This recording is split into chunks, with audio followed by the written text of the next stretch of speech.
नमस्कार, आप देख रहे हैं बिहार न्यूज टुडे और मैं हूं श्रुति चौबे आपके साथ। आज दिन है रविवार और तारीख 28 सितंबर। खबरों की ओर बढ़ने से पहले नजर डालते हैं आज की हेडलाइंस पर। उपराष्ट्रपति राधाकृष्ण का बिहार दौरा, संस्कृत और अध्यात्म की अद्भुत संगम यात्रा।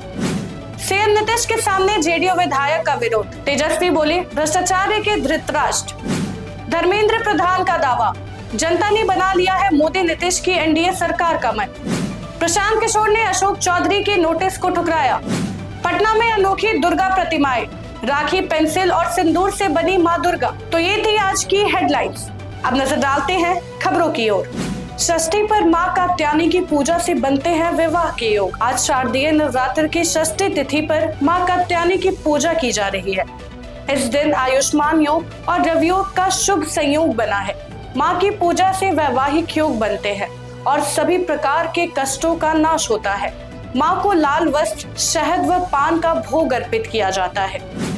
पीएम मोदी ने मन की बात में छठ पर्व को यूनेस्को वर्ल्ड हेरिटेज में शामिल करने का किया ऐलान। प्रधानमंत्री नरेंद्र मोदी ने मन की बात में छठ पर्व को यूनेस्को वर्ल्ड हेरिटेज में शामिल करने की घोषणा की। उन्होंने छठ को एक ग्लोबल फेस्टिवल बताते हुए इसके महत्व को विश्व स्तर पर मान्यता दिलाने की बात कही।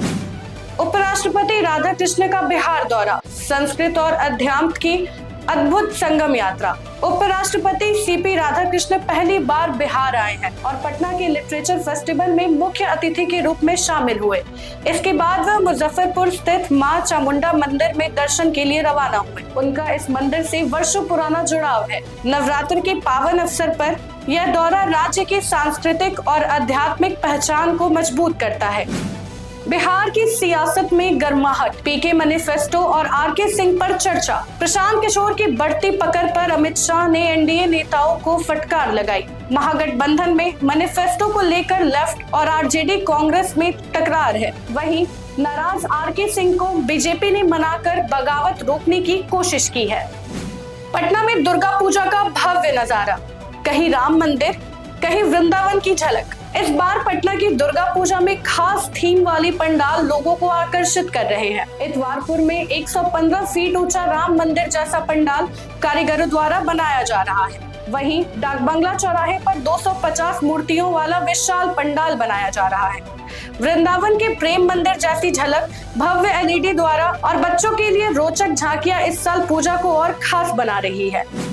दिवाली छठ में सफर होगा आसान, गयाजी से दिल्ली मुंबई के लिए 8 स्पेशल ट्रेन। त्योहार पर यात्रियों की भीड़ को देखते हुए रेलवे ने गयाजी से चलने वाली 8 जोड़ी पूजा स्पेशल ट्रेनों का ऐलान किया है। गया दिल्ली, धनबाद दिल्ली, मुंबई आसनसोल, बरौनी राजकोट जैसी ट्रेनें अब दिल्ली, मुंबई और नागपुर की यात्रा आसान होगी। गया आनंद विहार ट्रेन की अवधि भी बढ़ा दी गई है। यह सुविधा खासकर बिहार से बाहर जाने वाले यात्रियों के लिए राहत लेकर आई है। 20,000 में बने फर्जी कार्ड, बिहार नेपाल बॉर्डर पर घपला। पुलिस ने खुलासा किया है कि बिहार नेपाल सीमा के कुछ जिलों में मोबाइल, मेडिकल और गिफ्ट शॉप के जरिए फर्जी आधार बनाए जा रहे हैं। 8 एजेंटों ने बताया कि वो 20,000 रुपए लेकर पाकिस्तानी और बांग्लादेशी नागरिकों के आधार बनवा सकते हैं और कई फर्जी दस्तावेज दिखाए। पटना में अनोखी दुर्गा प्रतिमाएं, राखी, पेंसिल और सिंदूर से बनी मां दुर्गा। पटना के मूर्तिकार ने इस बार दुर्गा पूजा में राखी, पेंसिल, रबड़, सिंदूर, हवन सामग्री, बीज और अनाज से 6 अनोखी प्रतिमाएं बनाई है। 2000 राखियों, 500 रबड़, 1000 पेंसिल और 6 किलो सिंदूर से बनी मूर्तियों को 6 अलग अलग पंडालों में लगाया जाएगा। करीब 25 लाख खर्च और 1 महीने की मेहनत से बनी ये मूर्तियां लोगों को आकर्षित कर रही हैं।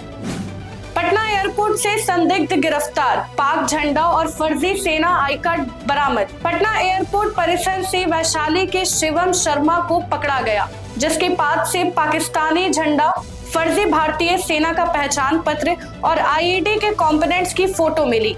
युवक खुद को फील्ड ऑफिसर बताता था और बाइक से एयरपोर्ट आता जाता था। पुलिस ने उसके खिलाफ एफआईआर दर्ज कर जांच शुरू कर दी है।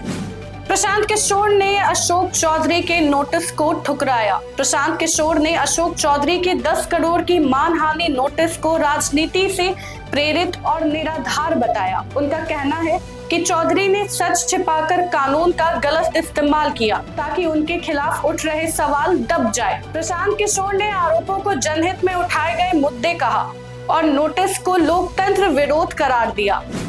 सभी के लिए एक जैसा स्कूल व पढ़ाई, इंडिया गठबंधन का वादा। इंडिया गठबंधन ने वादा किया है कि बिहार में सभी बच्चों को एक जैसे स्कूल और पढ़ाई मिलेंगे। हर बेरोजगार युवा को हर महीने 2500 से 3500 भत्ता मिलेगा।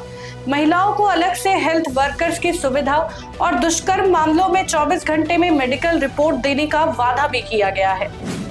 अब वोट देने के लिए नहीं देने होंगे कागज। चुनाव आयोग ने फैसला लिया है कि अब 72 करोड़ वोटर्स को वोट देने के लिए कोई दस्तावेज नहीं दिखाना होगा। जिन राज्यों में पहले से वोटर्स की पहचान पक्की हो चुकी है, वहां ये छूट मिलेगी।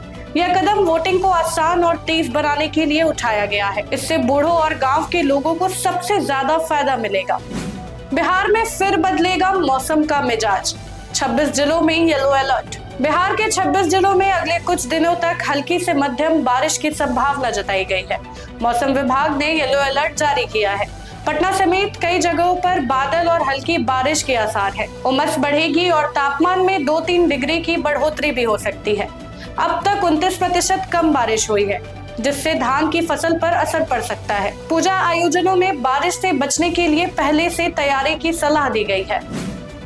सीएम नीतीश के सामने जेडीयू विधायक का विरोध, तेजस्वी बोले भ्रष्टाचार की धृतराष्ट्र। वैशाली में सीएम नीतीश के कार्यक्रम के दौरान लोगों ने जेडीयू विधायक सिद्धार्थ पटेल के खिलाफ गो बैक के नारे लगाए। जनता ने विधायक पर विकास न करने और संपर्क में न रहने का आरोप लगाया।